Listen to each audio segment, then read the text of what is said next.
Sa ating entertainment news, Daniel Padilla at Kyle Echari nagkainitan daw sa after-party event ng isang malaking TV network. Anong nangyari, Diyos, ayan, live na live. Good morning, Kuya Sander sa Tito Aljo.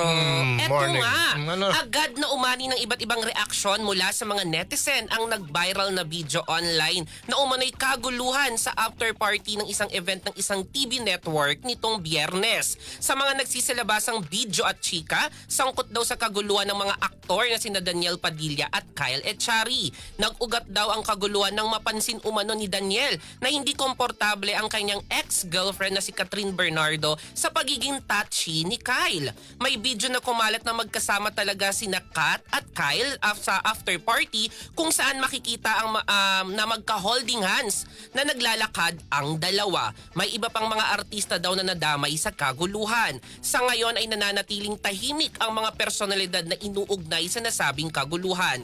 Hindi naman ito ang unang pagkakataon na nagkaroon ng kontrobersya sa pagtitipon ng TV network dahil noong 2011 ay pinagpestahan ang komprontasyon na nangyari sa pagitan ni Coco Martin at Mateo Guidicelli dahil kay Maha Salvador. So, Kala ko bugbugan na hindi pa Kaya- pala. walang lumabas kuya eh. Walang lumabas ng ganong video. Wala pala. Puro may cut-cut na.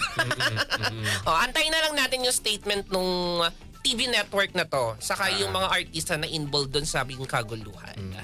At yan ang entertainment news na nag-iisang Diyosa sa balat ng radyo. Ako si Diyosa yan, Tatak Aramet. Thank you, Josa.